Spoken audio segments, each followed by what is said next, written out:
मसीह के बाबरकत पुरफज़ल और माफी बख्श नाम में आज सुबह मेरी तरफ से तमाम तर द ग्लोरी चर्च के लोगों को सलाम पहुंचे और तमाम तर सोशल मीडिया पर मुझे देखने वालों को भी मेरा सलाम पहुंचे और ईमान रखता हूं कि आज के कलाम के वसीले से हम सब बरकत पाएंगे और सारा जलाल खुदा के नाम को मिलेगा। आमीन, हालेलुया। निकालिएगा मेरे साथ मुकाशवा की किताब, मुकाशवा की किताब उसका 11वां बाब और उसकी 13वीं और 14वीं आयत। 2 आयत मैं आज सुबह अपनी बरकत के लिए और आपकी बरकत के लिए पढ़ना चाहता हूं। यूहन्ना आरिफ का मुकाशवा उसका 11वां बाब और उसकी 13वीं और 14वीं 2 आयत आपको सफा नंबर 250 पर ये इक्तबास मिलेगा। आए खुदावंद की आवाज को समात फरमाइएगा। फिर उसी वक्त एक बड़ा भूचाल आ गया और शहर का 10वां हिस्सा गिर गया और उस भूचाल से 7,000 आदमी मरे और बाकी डर गए और आसमान के खुदा की तमजीद की। दूसरा अफसोस हो चुका। देखो, तीसरा अफसोस जल्द होने वाला है। खुदा के पाक कलाम का पढ़ा, सुना और समझा जाना हमारे लिए बाइस बरकत हो सबके गा। आमीन, आमीन, हालेलुया। बहनों को नींद तो नहीं आ रही? बहनों को नींद तो नहीं आ रही? हालेलुया। मैं देख रहा हूं आप सबको, आप जाग रहे हैं? Yes, hallelujah, hallelujah. कलाम सुनने के लिए तैयार हैं? कलाम को कबूल करने के लिए तैयार हैं? कलाम पर अमल करने के लिए तैयार हैं? हालेलुया। आज कहिएगा कि मैं खुदा के कलाम पर अमल करूंगा। भाई भी ये कहें कि मैं खुदा के कलाम पर अमल करूंगा। आमीन, हालेलुया। मेरे दोस्तों, मेरा टॉपिक है आज सुबह आरजी और झूठी तौबा। ये इक्तबास जो मैंने आज सुबह आपके सामने पढ़ा है, इस इक्तबास का जो टॉपिक है वो टॉपिक है आरजी और झूठी तौबा। Temporary and false repentance. Temporary mean आरजी, फॉल झूठी, और रिपेंटेंस यानी कि तौबा, इकरार करना। आज आपने यह देखना है कि क्या आपने अपनी जिंदगी के अंदर आरजी या झूठी तौबा तो नहीं की, या फिर आपकी जो तौबा है वो सच्ची तौबा है। झूठी तौबा भी होती है और सच्ची तौबा भी होती है। और आज हम खुदा के कलाम में से यही देखेंगे। आरजी टेम्परेरी तौर पर तौबा कर लेना, आरजी तौर पर तौबा कर लेना। कोई मुश्किल परेशानी आई, तौबा कर ली, खुदा मुझे माफ कर दे, लेकिन उसके बाद फिर दोबारा अपनी रवश पर चलना शुरू कर दिया, वो झूठी तौबा है। और आज मैं खुदा के कलाम में से आपको यही सिखाना चाहता हूं। थोड़ी सी को काम कर दो, थोड़ी सी हल्की सी, बाकी ठीक है। मेरे दोस्तों, हम जानते हैं कि हम ये छठे नरसिंगे के ताल्लुक से, छठे नरसिंगे और 7वें नरसिंगे का जो दरमियानी वफा है, जो फाज है, हम उस पास में अभी तक हैं। यानी कि अभी छठा नरसिंगा इख्तिताम आखिरी मराहिल पर पहुंच रहा है। छठा नरसिंगा फूंका गया है। मोहरें जब खुलती हैं तो नरसिंगे बजते हैं और अब छठा नरसिंगा फूंका गया है और अब ये छठे नरसिंगे के फूंके जाने के आखिरी असरात हम देख रहे हैं। आखिरी असरात, और ये आखिरी असरात दो गवाहों के बादल पर सवार होकर आसमान की तरफ उठना जब शुरू हुए, उससे पहले छठे नरसिंगे के आखिरी लम्हात हम देख रहे हैं कि आखिरी जो छठा नरसिंगा है, सेकंड लास्ट जो नरसिंगा है, उसकी तरफ गामजन है। छठा नरसिंगा फूंक दिया गया है, सातवां नरसिंगा फूंका जाने वाला है और इन दोनों के दरमियान में जो पास है उसके ताल्लुक से हम देख रहे हैं। और अब ये पास भी खत्म होने वाला है, ये पास भी आखिरी लम्हात पर पहुंच चुका है। अब इस पास के बाद हम ये देखेंगे कि सातवां नरसिंगा फूंका जाएगा, लेकिन इससे पहले कि सातवां नरसिंगा फूंका जाए, आखिरी लम्हात में से हम गुजर रहे हैं। पहले 3 माह का के पेपर्स होते हैं, फिर उसके बाद 6 माह के पेपर होते हैं, उसके बाद फिर गर्मियों की छुट्टियां हो जाती हैं और उसके बाद फिर लास्ट क्या होता है, लास्ट एनुअल पेपर होते हैं। अब ये समझ लीजिएगा कि छठे नरसिंगे के एनुअल तक हम पहुंच चुके हैं।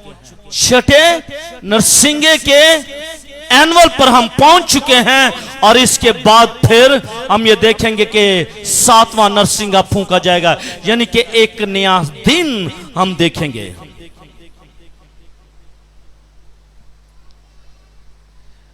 मेरे शिष्यों, हमने ये देखा कि 2 गवाहों के ताल्लुक से कि 2 गवाहों ने मुनादी की, 2 गवाहों ने गवाही दी और 2 गवाहों ने खुदा के नाम को जलाल दिया। और उनका जो पीरियड था वो 3.5 साल का पीरियड था, और जब वो 3.5 साल का पीरियड यानी कि 1260 दिन मुकम्मल हो गए, तो हम देखते हैं कि अथाह गड़े में से एक हैवान निकलता है और उस हैवान ने उन दोनों को शिकस्त दी, मार डाला। और जब मार डाला तो फिर हम ये देखते हैं कि कितने दिन, 3.5 दिन तक उनकी लाशें कहां पर पड़ी रहीं, उनकी लाशें यरूशलेम के बड़े बाजार में पड़ी रहीं और लोग दूर दराज से उनकी लाशों को देखने के लिए उस जगह पर आते कि ये है वो लोग जिन्होंने मुनादी की है, ये है वो लोग जिन्होंने गवाही दी है। और अब इनकी लाशें रूहे जमीन पर पड़ी हुई हैं और कोई शख्स भी इनके मुश्ते खाकी को खाक में मिलाने वाला नहीं है, खाक के सुपुर्द करने वाला नहीं है। लोग दूर दूर से आएंगे और उसी वक्त कलाम ये कहता है कि उस वक्त जब 3.5 दिन का वक्त खत्म हो जाएगा, इन द मीन टाइम उसी सना में जब 3.5 दिन खत्म हो जाएंगे, उसी वक्त, उसी लम्हे, उसी पल एक बड़ा बुंचाल आएगा, एक बड़ा बुंचाल आएगा। यही हमने पढ़ा है। फिर उसी वक्त एक बड़ा बुंचाल आ गया, उसी वक्त एक बड़ा बुंचाल आ गया और जमीन कांपने और लुढ़खड़ाने लग जाती है। बुंचाल खुदा की आफतों में से एक आफत है। जब आप बुंचाल किसी जगह पर देखें कि उस शहर में, उस मुल्क में बुंचाल आ गया है, तो आप समझ लीजिएगा कि खुदा की तरफ से एक बुरी आफत उस मुल्क पर आ पड़ी है। क्योंकि कलाम मुकद्दस में यसु मसीह ने भी मत्ती की मार्फतन लिखे गए अंजीली बयान उसके 24वें बाब और उसकी 7वीं आयत में यह लिखा हुआ है, क्योंकि कौम पर कौम और संतलत पर संतलत चढ़ाई करेगी और जगह जगह काल पड़ेंगे और बुनचाल आएंगे। और बुनचाल बोलिएगा, बोलिएगा बहने पीछे भी बोले, बुनचाल आएंगे। लफ्ज जो सीगा है वो जमा लगा है कि बुनचाल ज्यादा आएंगे, बहुत सारे बुनचाल आएंगे। आएंगे लफ्ज इस्तेमाल किया है, आएंगे फ्यूचर की बात हो रही है। यीशु मसीह आने वाले वक्त की बात कर रहा है कि आने वाले वक्तों में बुनचाल आएंगे। ये यीशु मसीह ने कहा है। इस दुनिया के बेदीन लोग, इस दुनिया के बेदीन लोग एक दफा फिर खुदा की नापसंदीदगी के हमले का शिकार हो जाएंगे। खुदा बेदीनों को शिकार करेगा। खुदा बेदीनों पर अपनी आफत को नासिल करेगा। ये बुनचाल हकीकी होंगे, ये बुनचाल असली होंगे। ये प्रोनिफिकेशनली नहीं कि ये प्रोनिफिकेशनली तौर पर यूहन्ना रसूल इन बुनचालों को बयान कर रहा है, नहीं, बल्कि ये प्रोनिफिकेशनल नहीं, बल्कि ये बुनचाल हकीकी तौर पर रुए जमीन पर वकूअ पजीर होंगे और उससे कोई रूहानी मतलब नहीं निकाला जा सकता। यरूशलेम का शहर 10% जो हिस्सा है वो बर्बाद हो जाएगा। यरूशलेम शहर का 10वां हिस्सा बर्बाद हो जाएगा, डिस्ट्रक्शन का शिकार हो जाएगा। जब भूचाल आएगा इमारतें गिर जाएंगी। जब यीशु मसीह यरूशलेम में दाखिल हो रहे थे तो शागिर्दों ने यीशु मसीह से को बताया कि इन इमारतों को देखो, कितनी बड़ी बड़ी इमारतें यरूशलेम के अंदर खड़ी हैं। और उसी वक्त यीशु मसीह ने यह कहा था कि यहां पर पत्थर बाकी ना रहेगा जो गिराया ना जाएगा। हालेलुया। यीशु मसीह के ये अल्फाज थे आने वाले वक्तों के लिए कि यहां पर पत्थर बाकी ना रहेगा जो गिराया ना जाएगा। और जब भूचाल आते हैं इमारतें गिर जाती हैं। जब भूचाल आते हैं इमारतें गिर जाती हैं। ना सिर्फ इमारतें गिरती हैं, इमारतों के अंदर जो लोग होते हैं वो भी मर जाते हैं, वो भी मर जाते हैं। और मेरे अज़ीज़ो, हम देख रहे हैं कि मुकाशवा की किताब उसके 11वें बाब और उसकी 13वीं और 14वीं आयत के अंदर हम देख रहे हैं कि जब भूचाल आएगा इमारतें गिर जाएंगी। और जब इमारतें गिरेंगी तो कितने लोग हैं जो मर जाएंगे।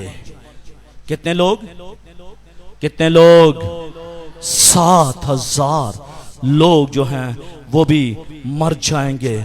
और ये जो 7,000 लोग मरेंगे ये भी हकीकी मायनियों में मरेंगे। ये प्रोनिफिकेशनली तौर पर नहीं मरेंगे, ये हकीकी तौर पर मर जाएंगे।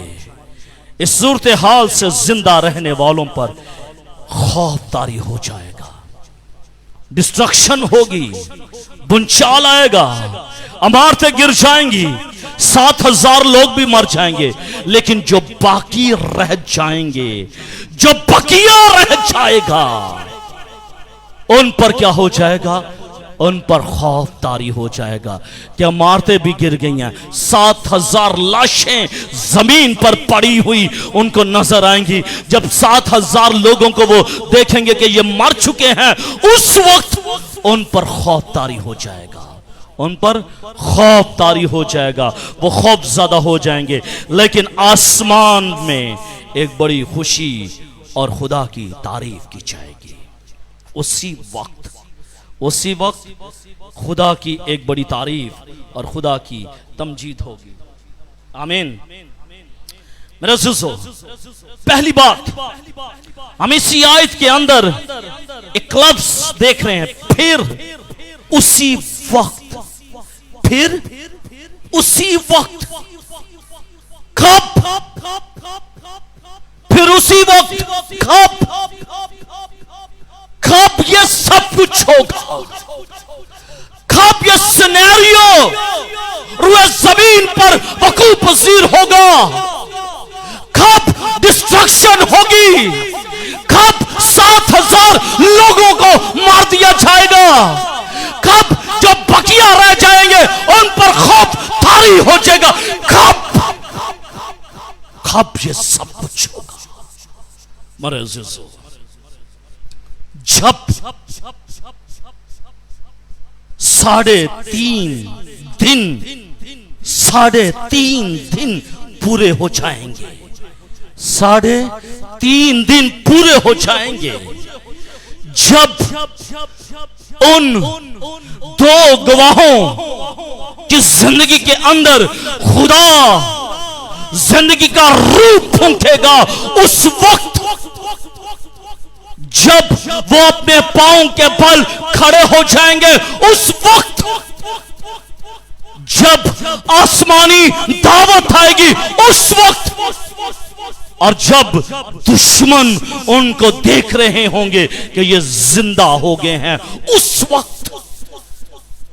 उस वक्त ये बुनचाल आएगा, उस वक्त ये बुनचाल आएगा।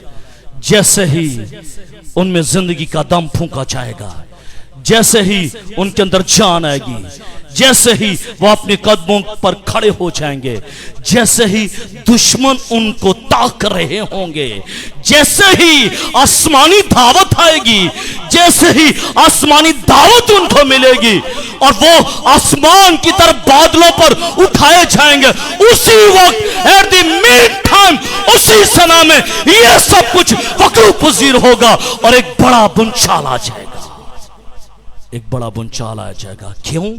क्योंकि खुदा ने तो अपने लोगों को आसमान पर उठा लिया, और जब आसमान पर खुदा ने अपने लोगों को उठा लिया, उसके बाद ये सब कुछ वकूअ पज़ीर होगा। आमीन। इसका मतलब यह हुआ कि मेरे अज़ीज़ों, जब वो रूहे जमीन पर थे, क्यों जी, क्यों आंटी जी, जब वो रूहे जमीन पर थे तो ये तबाही तब भी आ सकती थी, लेकिन खुदा ने अपने लोगों को सेव कर लिया, खुदा ने अपने लोगों को सेव कर लिया। और जब खुदा अपने लोगों को सेव कर लेता है, उसके बाद फिर डिस्ट्रक्शन शुरू होती है, फिर तबाही शुरू होती है। आमीन। अब देखना यह है कि जिंदा कौन उठाए जाएंगे। अब देखना यह है कि हम जो यहाँ पर बैठे हुए हैं, हम में से कितने लोग हैं जो जिंदा उठाए जाएंगे, और कितने लोग हैं जो तबाही और बर्बादी और बुनचाल का शिकार हो जाएंगे। क्या मैं और आप उन 2 गवाहों में शामिल होंगे? जिस तरह उनको दावत मिली, आओ ऊपर आ जाओ, तो क्या मुझे और आपको ये दावत मिलेगी? क्या खुदावंद यीशु मसीह हमारी कब्रों को हुक्म देगा कि कब्रों के मुंह खुल जाएं? क्या हम कब्रों से बाहर निकलकर जिंदा खुदावंद यीशु मसीह की प्रस्तिश के लिए आसमान पर उठाए जाएंगे? क्या मुझे और आपको एक ग्लोरीफाइड बदन मिलेगा, या फिर हम इसी जमीन में खाक हो जाएंगे? फिर मेरा और आपका इंसाफ किया जाएगा। हम कहां जाएंगे? मेरे अज़ीज़ों, कलाम ये कहता है फिर उसी वक्त, और मेरे अज़ीज़ों, जब ये सब कुछ हो जाएगा, उसके फौरन बाद एट द मेन टाइम उसी सना में ये बुनचाल आएगा, ये बुनचाल आएगा। मेरे अज़ीज़ों, ये अल्फाज 2 नबियों की शहादत, ये अल्फाज 2 नबियों के जी उठने, ये अल्फाज 2 नबियों के आसमान पर उठाए जाने के वाकयात को आनन फानन या फौरन वकूफ पजीर होने को जाहिर करते हैं। आनन फानन जब ये होगा, आनन फानन जब ये काम होगा, उसी आनन फानन में, उसी वक्त उन्हीं लम्हात में ये एक बड़ा बुंचाल आ जाएगा।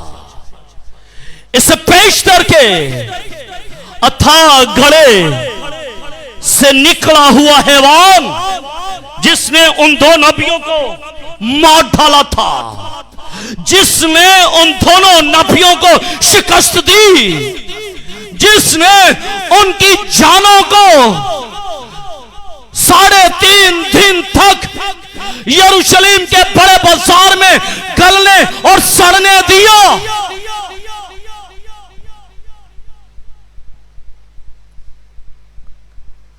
उन नबियों की मनादी के बाइस उनके मुखालफीन किस किस्म का रद्द अमल दिखाते।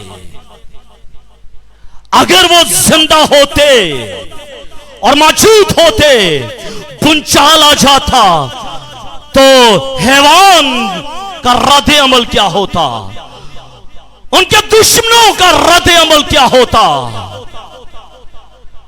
उनको जरर पहुंचाते, यकीनन उनको जरर पहुंचाते। खुदा ने इससे पहले ही उनको आसमान पर उठा लिया।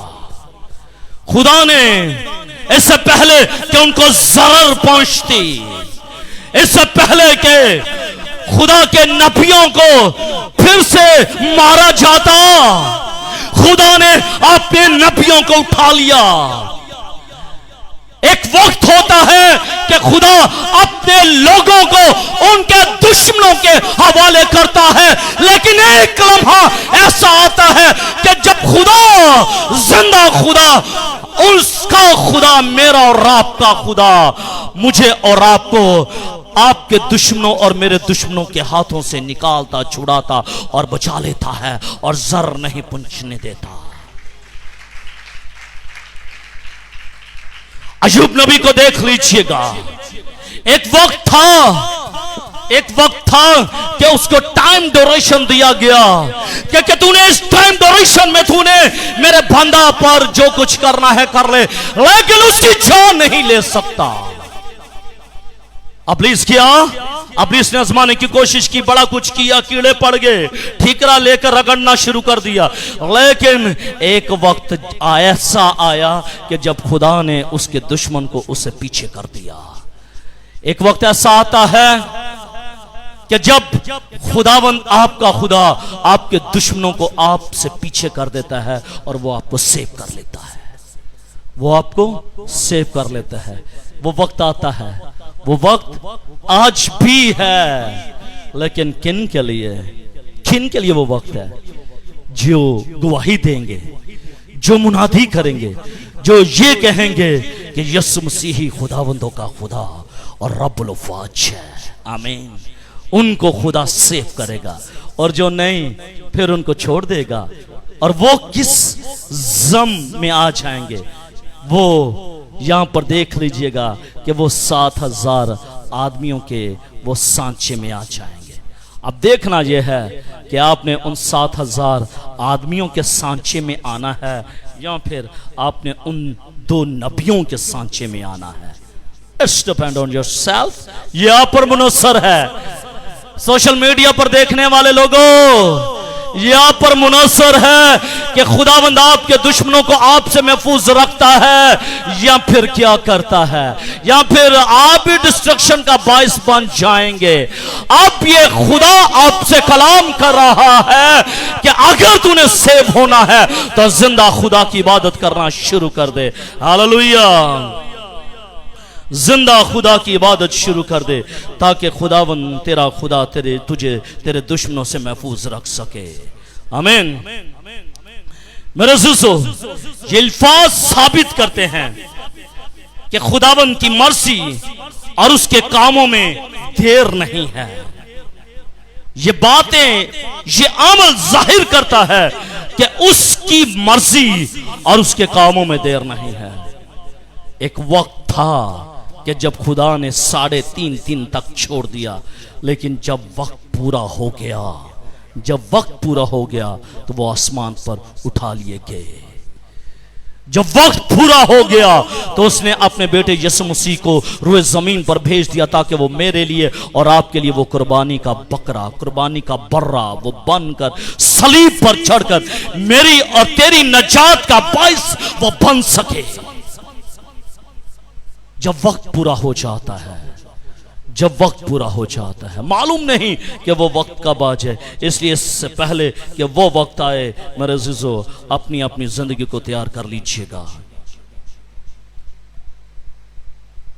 ये बातें, ये अल्फाज इस बात को भी बयान करते हैं कि खुदा ही वक्तों और खुदा ही मियादों को जानता है और वही हर काम के लिए वक्त ठहराता है और फिर अपनी मर्जी को जाहिर करता है। और जब तक खुदा की मर्जी नहीं, कुछ नहीं हो सकता। खुदा ईमानदारों की जिंदगी में मुदाखलत करता है, खुदा ईमानदारों की जिंदगी में मुदाखलत करता है, लेकिन खुदा बेदीनों की जिंदगी में मुदाखलत नहीं करता। खुदा गुनहगार की जिंदगी में मुदाखलत नहीं करता। याद रखिएगा, खुदा गुनहगार की जिंदगी में मुदाखलत नहीं करता, लेकिन खुदा रास्तबाज की जिंदगी में जरूर मुदाखलत करता है। याद रखिएगा, अगर खुदा आपकी जिंदगी में मुदाखलत कर रहा है तो समझ लीजिएगा कि यू आर राइचियसनेस पर्सन, आप रास्तबाज लोग हैं। और अगर खुदा आपकी जिंदगी में मुदाखलत नहीं कर रहा तो यकीनन आप गुनहगार लोग हैं। क्यों? क्योंकि खुदा आपकी जिंदगी में मुदाखलत नहीं कर रहा।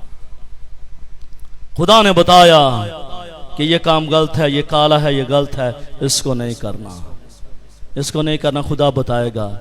लेकिन ईमानदार जब इसको बढ़ने की कोशिश करेगा, खुदा रोकेगा, खुदा रोकेगा, खुदा कलाम करेगा। लेकिन जो ईमानदार नहीं, गुनहगार, जो गुनहगार है, खुदा ने पहले इसको बता दिया, खुदा मुदाखलत नहीं करता। ये बात मैंने 2 साल पहले भी आपके साथ कलाम के वक्त शेयर की थी कि खुदा ईमानदार की ज़िंदगी में मुदाखलत करता है, खुदा गुनहगार की ज़िंदगी में मुदाखलत नहीं करता। आमीन। दूसरी बात, बड़ा बुनचाल। पहली बात मैंने की, फिर उसी वक्त कब यह वकूअ पज़ीर हुआ मैंने बताया। और दूसरी बात, बड़ा बुनचाल आ गया। क्यों जी बहनों, क्या आ गया? बड़ा बुनचाल आ गया। छोड़ दीजिए घुटनों को। क्या आ गया? टेकों को छोड़ दीजिएगा, आसरों को छोड़ दीजिएगा, सहारों को छोड़ दीजिएगा। मेरा और आपका सहारा कौन है? मेरा और आपका सहारा कौन है? ये घुटने आपको निजात नहीं दे सकते, ये हाथ आपको निजात नहीं दे सकते। निजात दे सकता है सिर्फ खुदा, और उसकी कुदरत और यीशु मसीह का लहू आपको निजात दे सकता है। इसलिए उसके कलाम को अपनी जिंदगी में उतरने दीजिएगा। इससे पहले कि खुदा आपके साथ कलाम करे, ऐसा ना हो कि आप सो रहे हो और वो कलाम आपके ऊपर से गुजर जाए। इसलिए जागिएगा और इस कलाम को अपनी जिंदगी में ले लीजिएगा। एक बड़ा बुनचाल आया। बुनचाल की वजाहत हम छठे बाब की 12वीं आयत में भी हमने की थी। याद हो आपको? हमने छठे बाब और उसकी 12वीं आयत में हम बुनचाल की वजाहत कर चुके हैं। इस आयत के मुताबिक बुनचाल एक आफत है जिसके नतीजे में 2 किस्म के नुकसान हुए। बुनचाल तो आ गया, लेकिन नुकसान कितने किस्म के हुए? बुनचाल तो आ गया, बोलिएगा, बुनचाल तो आ गया, नुकसान 2 किस्म के हुए। ईमानदार की जिंदगी के अंदर भी बुनचाल आते हैं, और जब ईमानदार की जिंदगी के अंदर बुनचाल आते हैं तो वो कुछ ना कुछ जरूर करके जाते हैं। या जब गैर ईमानदार की जिंदगी में बुनचाल आते हैं फिर भी कुछ ना कुछ जरूर होता है। ईमानदार की जिंदगी में जब बुनचाल आते हैं वो आसमान पर उठा लिए जाते हैं। जब बेईमानों की जिंदगी में बुनचाल आते हैं वो 7,000 और लोगों की तरह उसका शिकार हो जाते हैं और वो मर जाते हैं।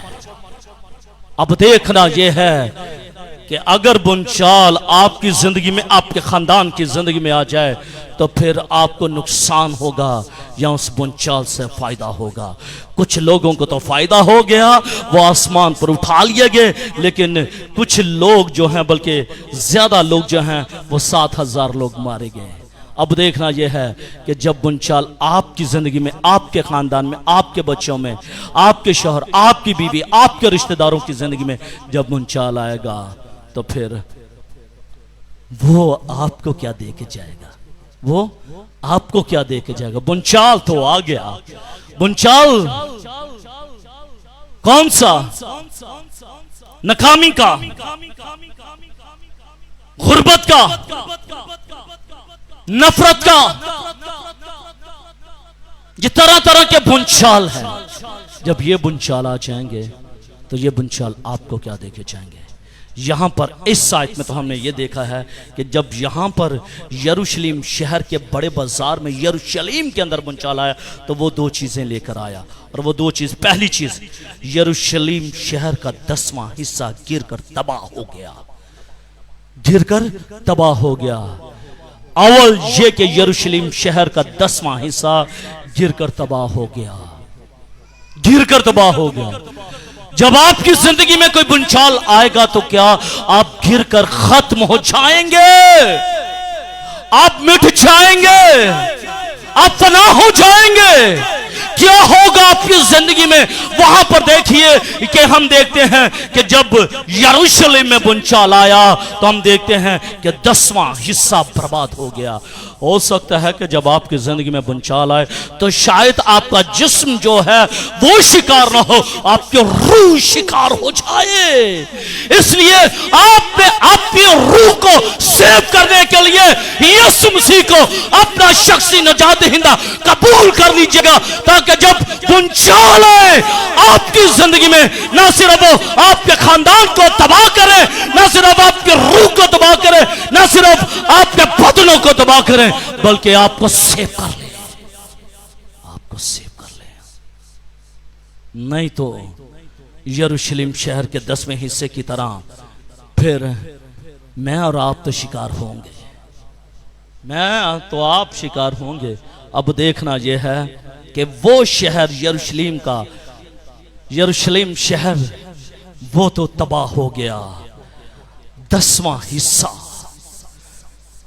10% तबाह हो गया।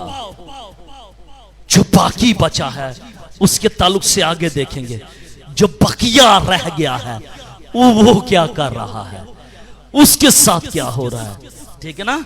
90% जो रह गए हैं यरूशलेम शहर के लोग। अब हम सिर्फ ये देख रहे हैं कि जब डिस्ट्रक्शन हुई, तबाही आई, बुनचाल आया तो 10वां हिस्सा बर्बाद हो गया। और दूसरी बात, 10वें हिस्से के साथ साथ 10,000 आदमी भी मारे गए। 10,000 आदमी भी मार दिए गए।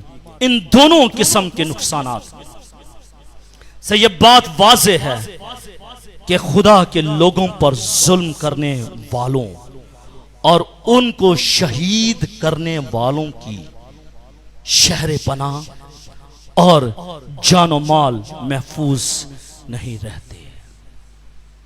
फिर सुनिएगा, खुदा के लोगों पर जुल्म, खुदा के लोगों पर तशद्दुद, खुदा के लोगों पर उंगलियां उठाने वाले, खुदा के लोगों पर बेरार रवा की बातें करने वाले, खुदा का कलाम यह कहता है कि उनकी शहर पनाह और उनकी जानो माल महफूज नहीं रहते। ना शहर पनाह महफूज रहती है, ना उनकी जानो माल महफूज रहते हैं। इसलिए first you have to think then speak. मैं कौन होता हूं खुदा के ममसूब पर हाथ चलाऊं? किसने कहा था? दाऊद ने। किसके ताल्लुक से? साउल के ताल्लुक से। लेकिन आज तो माफी के साथ, माजरत के साथ, मत भूलिएगा, मत इस बात को भूलिएगा कि खुदा के लोगों को पता नहीं होता। They know each and everything, वो सब कुछ जान रहे होते हैं। उनको मालूम होता है किस घर में, किस जगह पर और कौन कौन से लोग वो चेम गोइयां कर रहे हैं, मालूम होता है। लेकिन इसके बावजूद भी वो खामोश रहते हैं। क्यों? क्या वो बात नहीं कर सकते? क्या उनके मुंह में जुबान नहीं जो 1 घंटा माइक के सामने, माइक के साथ इस कैमरे के सामने खड़ा होकर बोल सकते हैं, 1 घंटा प्रीच कर सकते हैं? वो चंद लोगों की चैम गोइयों का जवाब भी दे सकते हैं। मालूम है? Shem for that personalities. उन जिंदगियों पर शर्म, उन जिंदगियों पर अफसोस जो खुदा के खादमों को शहीद करते हैं, उन पर जुल्म करते हैं, उन पर इल्जाम तराशियां लगाते हैं। अफसोस। खुदा का कलाम यह कहता है कि ऐसा करने वालों की शहर पनाह महफूज नहीं रहती। शहर पनाह, फाटक महफूज नहीं रहते। फाटक उखाड़ दिए जाते हैं। जब फाटकों को उखाड़ दिया जाता है, दुश्मन अंदर आ जाते हैं। और जब दुश्मन घर के अंदर आ जाए, बाकी कुछ नहीं बचता। फिर दुश्मन मौका नहीं देता कि वो वार को बचा सके अपने आप को। ना, वो मौका नहीं देता। जब दुश्मन सर पर आ खड़ा हो, जब दुश्मन सर पर आ खड़ा हो, तो फिर क्या वो मौका देता है? नहीं देता। इसलिए याद रखिएगा, जो खुदा के लोगों, खुदा के खादमों के ताल्लुक से उनको शहीद करते हैं, उन पर जुल्म करते हैं, बातें करते हैं, नारवा बातें करते हैं, कलाम ये कहता है कि उनकी शहर पनाह महफूज नहीं है। उनकी शहर पनाह महफूज नहीं है। और ना उनकी शहर पनाह महफूज है, बल्कि उनकी जानो माल भी महफूज नहीं रहते। ये तबाही और अमवात, ये तबाही और अमवात जो आई हैं, ये दुनियावी नहीं है। ये दुनियावी नहीं है कि उन 2 खादमों के जो कोई भाई थे, माँ थी, बहन थी, कोई बेटे थे, कोई बच्चे थे, वो उठ खड़े हुए हैं और उन्होंने ये आफत लाई। ना, कलाम ये कहते हैं वो नहीं। दुनियावी लिहाज से फिर ये आफत पुंचाल नहीं आएगा, बल्कि खुदा का कलाम ये कहता है कि ये तबाही और अमवात किसी दुनियावी हमले के बाइस नहीं, बल्कि इलाही मज़ाहमत और कुदरती आफत के बाइस होगी। इसलिए याद रखिएगा कि अगर किसी शख्स ने खुदा के खादमों की तरफ उंगली उठाई, तो कलाम यह कहता है कि इलाही आफत फिर ऊपर से आएंगी उनकी जिंदगी में। You have to think, you have to think. मालूम है उनको, मालूम है उन दोनों को कि मारने वाला कौन है। अथा गड़े का हैवान मालूम है उनको, मालूम है उनको। इसलिए कलाम मुकद्दस में यह भी लिखा है, वो दिन तो आना ही था कि मैंने सलीब पर चढ़ना था, लेकिन अफसोस उस आदमी पर। क्या लिखा है? अफसोस, इंतहाई अफसोस उस आदमी पर जिसके पास, ओ माय गॉड, यीशु मसीह ये कह रहा है। इसलिए माफी के साथ ग्लोरी चर्च के लोगों को और देखने वाले लोगों को जो आज सुबह मुझे सोशल मीडिया पर, फेसबुक पर, यूट्यूब पर, ट्विटर पर, इंस्टाग्राम पर मुझे देख रहे हैं, उनसे माजरत चाहता हूँ। माँ बाज आ जाइएगा। शायद आपकी खलासी इसी में है। आपके घर का नुकसान शायद इसी वजह से हो रहा है, आपकी बर्बादी का बाइस शायद इसी वजह से हो रही है। आप बच जाएं। मैं चाहता हूं कि आपकी जिंदगियां बच जाएं।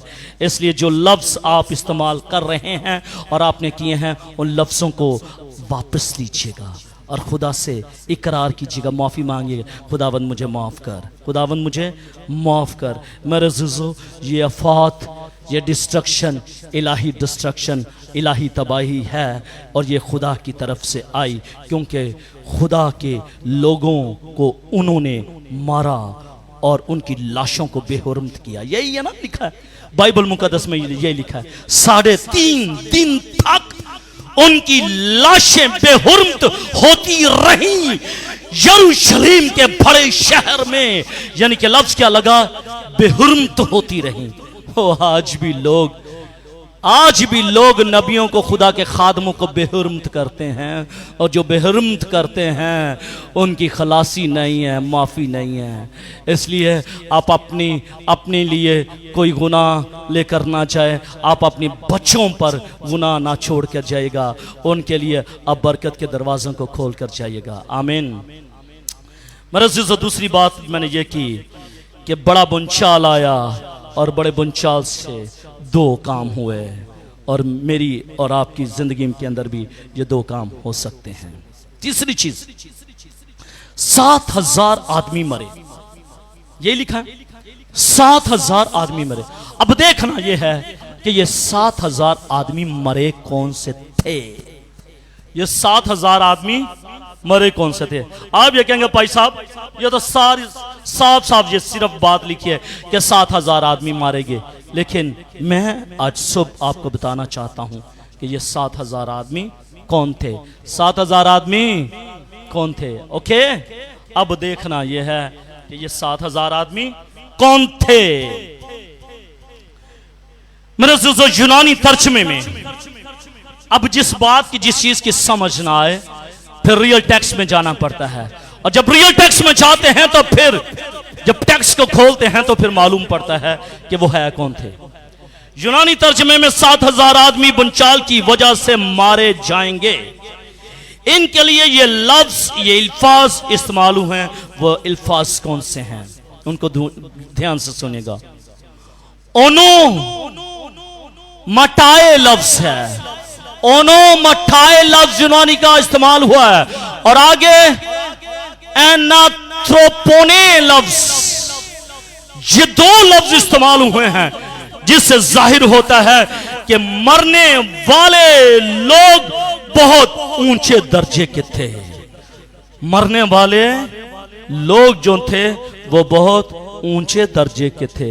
ऊंचे दर्जे से मुराद एम्पियर्स, एमएनएस, ठीक है, जो हुकूमत की दौड़ भाग दौड़ संभालते हैं। जैसे चर्च के अंदर पासबान, एल्डर्स, डीकन्स, एवांजलिस्ट, ये लोग होते हैं, ये चर्च के इंतजाम की दौड़ भाग को संभालते हैं। कलाम ये कहता है वो लोग 7,000 लोग वो मरे थे जो ऊंचे दर्जे की अहम शख्सियत थी, जो ऊंचे दर्जे की अहम शख्सियत थी, वो मरी थी।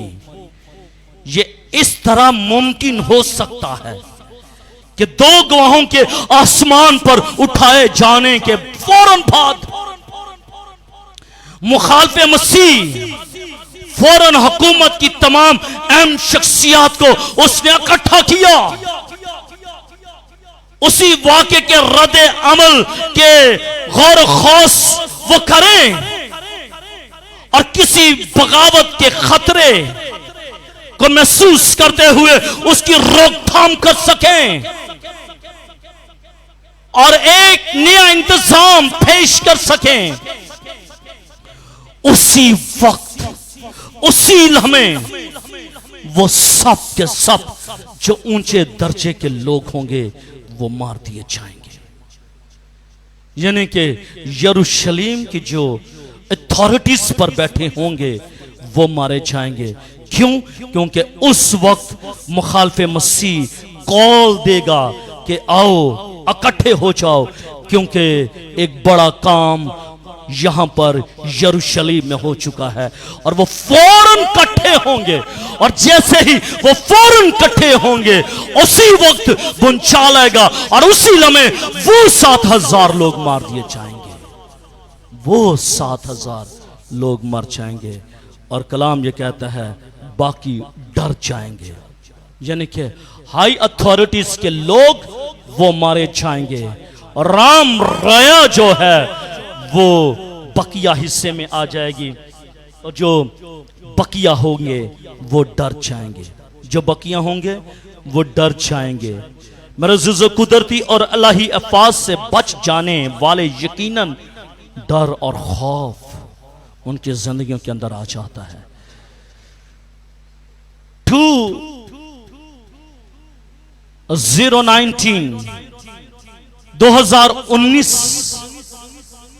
के अंदर एक बड़ी लहर आई पूरी दुनिया में, याद है किसी को? 2019 के अंदर एक बड़ी लहर आई, बड़े लोग मारे गए, खौफ आया, बाप बेटे से दूर, बेटा बाप से दूर, मां बेटी से दूर, बेटियां बाप से दूर, ये लहर आ गई। आई विटनेस हूं मैं, आई विटनेस। लोग अपने बाप को देखने के लिए नहीं गए, लोग अपनी मां को देखने के लिए हॉस्पिटल नहीं गए, बच्चों ने अपने मां बाप को छोड़ दिया। ये वो लम्हा था कि मालूम यह हुआ कि इस्लाम कॉलोनी के अंदर चंद लोग मर गए हैं कोविड की वजह से, और जब उन्होंने ये सुना पूरे इस्लाम कॉलोनी में एक खौफ तारी हो गया, और फिर ये खौफ बढ़ता बढ़ता गुजरांवाला में चला गया, फिर ये खौफ पाकिस्तान में, और पाकिस्तान से होता हुआ पूरी दुनिया में ये खौफ बढ़ गया।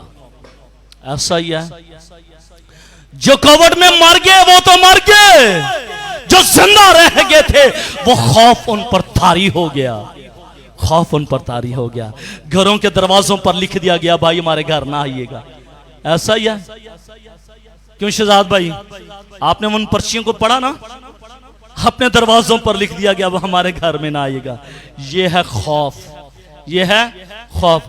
और जब कभी आपकी जिंदगी के अंदर भी खौफ आ जाए ना, तो उस खौफ में से निकलने के लिए उन तस्वीर को देखिएगा जो 2019 में द ग्लोरी चर्च ने खींचकर फेसबुक पर अपलोड की। डोर टू डोर गए हम सब, क्या डोर टू डोर गए हम सब, और जाकर मेन डोर पर हम खड़े हो गए और हमने प्रस्तुति शुरू कर दी। जब प्रस्तुति शुरू की तो उन्होंने, जिन्होंने अपने मेन दरवाजों पर लिखा हुआ था कि हमारे घर मन आएगा, उन्होंने अपने बड़े दरवाजे खोल दिए। आमीन। खौफ जाता है, खौफ जाता है जब खुदा की कुदरत आपके साथ होती है, जब खुदा की कुदरत आपके साथ होती है खौफ भागता है, डर भाग जाता है। लेकिन अगर खुदा की कुदरत आपके साथ नहीं, खौफ आपको दबा लेता है, खौफ आपको दबा लेता है। और बेशक बेशक बादशाह ही क्यों ना हो, बादशाह ही क्यों ना हो, जब खौफ जिंदगियों में आ जाता है फिर खौफ आपको मार देता है। और हम देखते हैं ओल्ड टेस्टामेंट के अंदर दो बादशाहों की जिंदगी के अंदर भी खौफ आ गया। पहला बादशाह हम देखते हैं फरौन, उसकी जिंदगी में यह खौफ आ गया। उसने जल्दी के साथ मूसा और हारून को बुलाया और उसने कहा कि मेरे लिए शफाअत करो कि वो सिर्फ इस मौत को मुझसे दूर कर दे। अफवाह आई, उसे मालूम पड़ गया अब तो मौत मौत मौत है। खौफ तारी हो गया। जब खौफ तारी हो गया मूसा को बुला लिया, हारून को बुला लिया, मेरे लिए इंटरसीड करो, मेरे लिए घुटनों के बल हो जाओ, मेरे लिए आंसू बहाओ, मेरे लिए दुआ मांगो, मेरे लिए शफाअत करो ताकि ये मौत मुझसे दूर हो जाए। खौफ, अगर फरौन के पास खुदा होता तो उसकी जिंदगी में खौफ होता नहीं। अगर आपकी जिंदगी के अंदर खौफ है तो जान लीजिएगा आपके साथ खुदा नहीं है। अगर आपकी जिंदगी के अंदर खौफ है, अगर आपकी जिंदगी में खौफ है तो फिर सोच लीजिएगा खुदा आपके साथ नहीं। क्योंकि जो खुदा के लोग होते हैं उनकी जिंदगी में खौफ नहीं होता, उनकी जिंदगी में खुशी और शादमानी की लहर दौड़ती है। हालेलुया। लेकिन फरौन को देख लीजिएगा, है बादशाह लेकिन डर और खौफ की स्पिरिट, एम्बैरेसमेंट की स्पिरिट उसकी जिंदगी पर छाई हुई है। खौफ है उसकी जिंदगी में और वह मौत का खौफ है। नबूकदनेस्सर की जिंदगी में देख लीजिएगा, उसकी जिंदगी के अंदर भी खौफ है। बादशाह सदरक मिसक और अब्दुल का बादशाह है, लेकिन खौफ है उसकी जिंदगी में। और जब खौफ आ जाता है मौत करीब आ जाती है। इसलिए अगर इससे पहले आपकी जिंदगी में कोई खौफ है, निकाल दीजिएगा उस खौफ को। अगर खौफ है गुर्बत का, निकाल दीजिएगा। अगर नाकामी का खौफ है, निकाल दीजिएगा। निकालें उस खौफ को। जब आप उस खौफ को निकालेंगे, खुदा की रूह आपकी जिंदगी के अंदर आ जाएगी और वो काम करना शुरू हो जाएगी। आप अपनी जिंदगी में से खौफ को नहीं निकालते, और जब खौफ को नहीं निकालते, खुदा की रूह आपकी जिंदगी में नहीं आती। आमीन। इसलिए मेरे अज़ीज़ों, कलाम ये कहते हैं बाकी डर गए, बाकी डर गए, बाकी डर गए। कब? जब 7,000 लोग मारे गए, और जैसे ही वो मारे गए बाकी डर गए, बाकी डर गए। और कलाम मुकद्दस में लिखा है, देखिएगा आखिरी बात, और उस बुनचाल से 7,000 आदमी, और उस बुनचाल, बोलिएगा भाई भी बोले,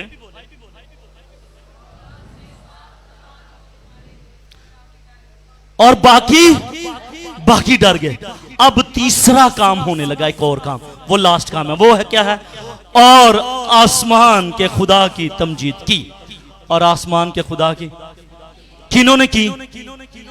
जो डर गए, जो मर गए, वो तो मारी गए थे। 7,000 लोग तो वो तो मारी गए थे, उन्होंने खुदा की तमजीद नहीं की। लेकिन जो बच गए थे, जो बकिया थे, उन्होंने क्या लिखा है? उन्होंने खुदा की तमजीद की। अब ये देखना है ये तमजीद कौन सी की है। हालेलुया। जल्दी के साथ, टाइम हो गया, आखिरी बात करने लगूं जल्दी के साथ। अफसोस का मकाम है कि लोग बुनचाल से डर गए और आसमान के खुदा की तमजीद की। खुदा की तमजीद के बाद उन्होंने अपने गुनाहों से तौबा नहीं की। जी, लोगों ने खुदा की तमजीद की, यही लिखा है, लोगों ने खुदा की तमजीद की। ये लोग कौन थे? यरूशलेम के लोग थे, जिन पर नबूवत हुई थी, जिन पर कलाम सुनाया गया था, जिन पर मुनादी हुई थी, वो लोग थे। और इन लोगों के ताल्लुक से है कि उन्होंने खुदा की तमजीद की। तमजीद की, तमजीद की, बोलिएगा क्या की? तमजीद की, लेकिन तौबा नहीं की, तौबा नहीं की। 10% लोग मारे गए थे, 90% लोग बाकी जिंदा हैं। जो 90% लोग हैं, उन्होंने खुदा की तमजीद की, लेकिन अपने गुनाहों का इकरार नहीं किया, अपने गुनाहों का इकरार नहीं किया। आज भी लोग जब देखते हैं कि आफत आ गई है, मुश्किल आ गई है, जल्दी के साथ बैठ जाते हैं, खुदावंद हम तेरी तारीफ करते हैं, खुदा हम तेरी तमजीद करते हैं। ना, ये चक्कर नहीं है। कलाम मुकद्दस में लिखा हुआ है, और वो होंठों से तो मेरी तारीफ करते हैं, लेकिन उनके दिल मुझसे, मेरे दिल उनसे दूर है, उनके दिल मुझसे दूर है, उनके दिल मुझसे दूर है, उनके दिल मुझसे दूर हैं। इसका मतलब है, कलाम ये सच्चा है, जो 90% लोग थे, उन्होंने सिर्फ खुदा की तमजीद की, सिर्फ खुदा की तमजीद की, अपने गुनाहों का इकरार नहीं किया था। इसीलिए तो रोमियो का खत ये फरमाता है, और अगरचे उन्होंने खुदा को जान तो लिया, मगर उसकी खुदाई के लायक उसकी प्रस्तिश, सताइश और शुक्रगुजारी ना की, बल्कि एक बातिल ख्यालात में पड़ गए। उन्होंने देखा कि ये दो गवाह जिंदा भी हो गए हैं, उन्होंने बुनचालों को भी देखा, उन्होंने तमाम अमवात को भी देखा, लेकिन इसके बावजूद भी खुदा की हकीकी प्रस्तिश और इबादत नहीं की, और उन्होंने अपने गुनाहों का इकरार नहीं किया, अपने गुनाहों का इकरार नहीं किया। मुकाशवा उसके 3 बाब और उसकी 19वीं आयत तक सिर्फ एक जगह है जहां लोगों ने खुदा की तमजीद की। एक जगह है जहां पर खुदा के लोगों ने खुदा की तमजीद की। आसमान का खुदा, आसमान के खुदा का मतलब पुराने अहदनामे का एक मशहूर जुमला है ये, और वो जुमला क्या है? आसमान का खुदा, आसमान का खुदा, आसमान का खुदा, आसमान का खुदा। ये एक बड़ा जुमला है, एक मशहूर जुमला है, जिसे बुत प्रस्तों के खुदा से इम्तियाज करने की खातिर इस्तेमाल किया जाता है। उस वक्त ये लोग हैवान की प्रस्तिश करते होंगे, लेकिन बुनचाल के बाद अपनी गलती को महसूस करेंगे जरूर। लेकिन सच्चे खुदा को सच्चे तौर पर अपनी जिंदगी में कबूल नहीं करेंगे। आसमान के खुदा की तमजीद करेंगे, आसमान के खुदा की प्रस्तिश करेंगे। अफसोस का मुकाम यह होगा कि शहर की यहूदी कौम की जानिब से एक खोखली प्रस्तिश होगी, एक खोखली तमजीद होगी। वो अगले 3.5 साला मुसीबत के दौर में निजात दहिंदे की जरूरत को महसूस करते होंगे, क्योंकि ये जो है टाइम पीरियड ये 3.5 साल के वक्त में होगा। पहले 3.5, क्योंकि मखालफ मसीह का जो दौर होगा वो 7 साल दौर होगा, लेकिन ये जो है ये 3.5 साल का दौर होगा और उसमें निजात दहिंदे की जरूरत महसूस करते होंगे।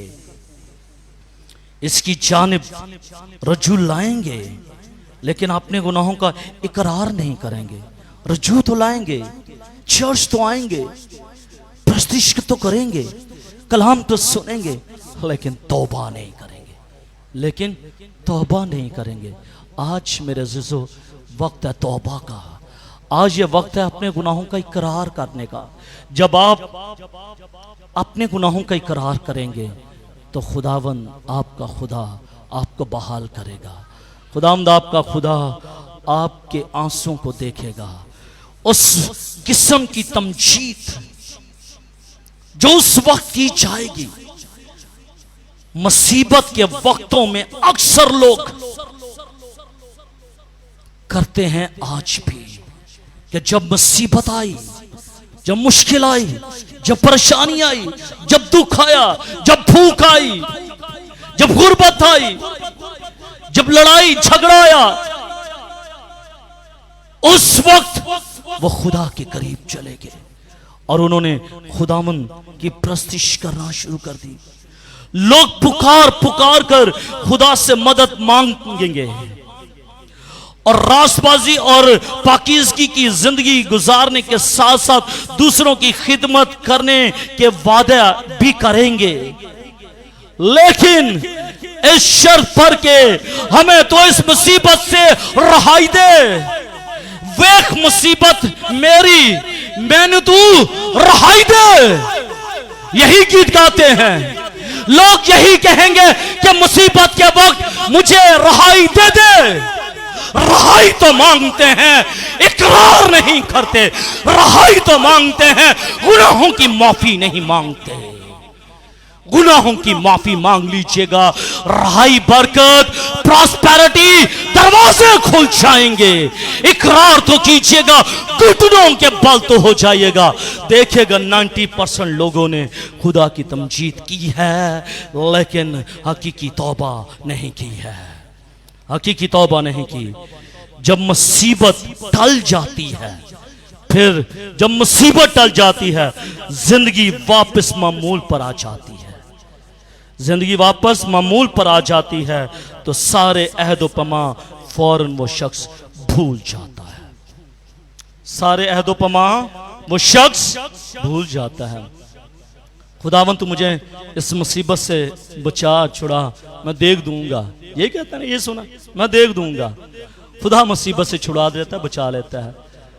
तो जब ठीक हो जाता है, सही हो जाता है, तो खुदा कहता तूने मुझे देखा कहा था, देखा कहा था।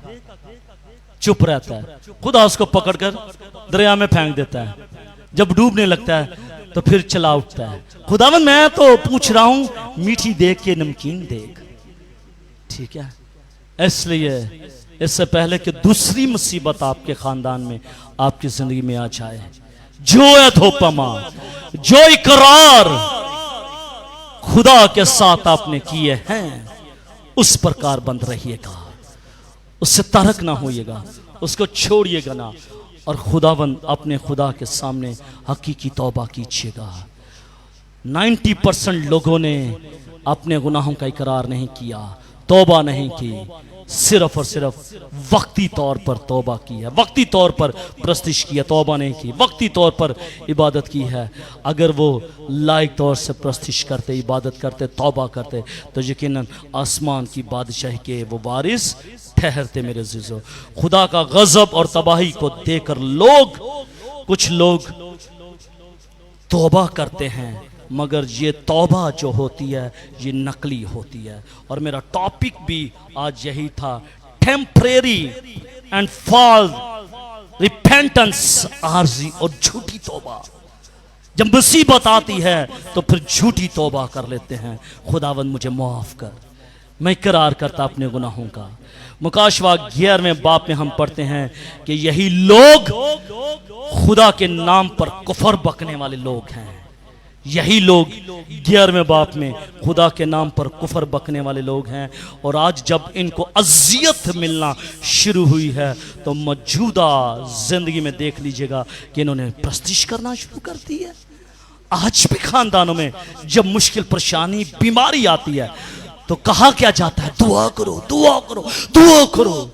पर दुआ भी नहीं निकलती मुंह से, दुआ नहीं निकलती। क्यों? क्योंकि भाई आपने तो दुआ करना छोड़ दी है। दुआ कहां से हो?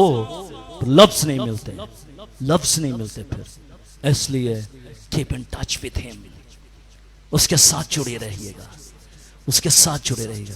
जब आप उसके साथ जुड़े रहेंगे, जब आप उसकी इबादत, उसकी प्रस्तिश करते रहेंगे, यकीनन खुदावंद आपका खुदा आपको मुश्किलात और परेशानियों से निकालता है। कलीसिया के अंदर ऐसे लोग हैं कि जब मुसीबत, बीमारी, तकलीफ उन पर आती है तो वो वक्ती तौर पर वो तौबा कर लेते हैं, लेकिन जब मुसीबतों का दौर खत्म हो जाता है तो वो फिर अपनी पुरानी जिंदगी की तरफ कदम मारना शुरू कर देते हैं। कदम मारना शुरू, जल्दी जल्दी, वो मुसीबत तो टल गई है, अब दोबारा अपनी उसी जिंदगी में आ जा। एक वक्त होता है कि जब भूख नाचती है घरों में। एक वक्त होता है कि जब लोग आप पर उंगलियां कसते हैं। जब खुदा आपको रहाई दे देता है, आप फिर दोबारा उसी रगबत की तरफ चले जाते हैं। कलाम मुकद्दस में क्या लिखा है? उसने लाई हुई सूरनी की मानिद है जो दोबारा दलदल में उस कुत्ते की मानिद जो क्या करता है और दोबारा चाट लेता है। मेरे अज़ीज़ों, दुख, परेशानी अगर आपकी जिंदगी में आई है तो वो खुदा की कुर्बत को हासिल कर लीजिएगा। कलाम मुकद्दस में लिखा है, खुदावंद मैंने इसलिए दुख सहा ताकि तेरे आयन सीख सकूं। अगर दुख आया है तो वो दुख में आपने झूठी तौबा नहीं करनी, हकीकी और सच्ची तौबा करनी है और उसके आयन को सीखना है, समझना है। कलाम ये कहता है, पुरानी चीजें चाहती नहीं, देखो नहीं होगी। पुरानी चीजें चाहती नहीं, देखो नहीं होगी। यहां दूसरा अफसोस खत्म हो जाता है। देखो तीसरा अफसोस जल्द होने वाला है। इससे पहले कि वो तीसरा अफसोस शुरू हो, इससे पहले कि सातवां नरसिंगा फूंका जाए, अपनी अपनी जिंदगी को घुटनों के बल कर लीजिएगा, ताबे हो जाएगा, गुनाहों का इकरार कर लीजिएगा। जो बात ना रवा आपके मुंह से निकली हैं उसका इकरार कर लीजिएगा, शायद खुदावंद आपको माफ कर दे। लेकिन अगर फिर भी आप अपनी उसी डगर पर रहेंगे तो फिर मौत, हलाकत आपकी जिंदगी के अंदर जरूर। इसलिए मैं चाहता हूं कि आपकी जिंदगी खुशहाल, शादमान और बरकत वाली हो। इसलिए अपनी जिंदगियों को खुदा के ताबे करते हुए अपने अपने गुनाहों का इकरार कीजिएगा। आमीन। आज सब अपनी आंखों को बंद कीजिएगा, अपने सरों को झुकाइए और दुआ मांगिए, दुआ कीजिएगा। हालेलुया।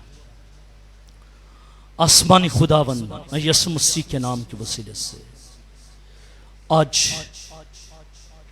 सुख तेरी पाक हजूरी में अपने लोगों के साथ मिलकर, देखने वालों के साथ मिलकर तेरी पाक हजूरी में हम झुक जाते हैं, दुआ और मिन्नत क्या चाहते हैं कि खुदा हम टेम्परेरी तौर पर फॉल रिपेंटेंस ना करें, बल्कि हमारी तौबा का म्यार हकीकी और ठीक हो, दुरुस्त हो रूहानी पहलुओं के अंदर भीगा हुआ हो खुदा। खुदावंद हमें फजल दे दे कि हम लायक तौर से अपने गुनाहों का इकरार करें और तेरे नाम को जलाल दे सकें खुदा। खुदावंद हम उन 2 गवाहों में शामिल होना चाहते हैं जिनको आसमानी दावत मिली है खुदा। हम भी खुदावंद उस दावत में हमें भी शरीक कर, शामिल कर, ताकि हम तेरी बादशाही में शामिल हो सकें और सारा जलाल तेरे नाम को मिले खुदा। बड़ी बरकत दे, ये कलाम इनकी ज़िंदगी में सरायत कर जाए, 100 गुना फल लाए और सारा जलाल तेरे नाम को मिले। बड़ी बरकत दे, ये सब कुछ मांगते हैं तेरे अब्दी जलाली बाबरकत और पुरुष मदाम के वसीले से। आमीन आमीन आमीन आमीन।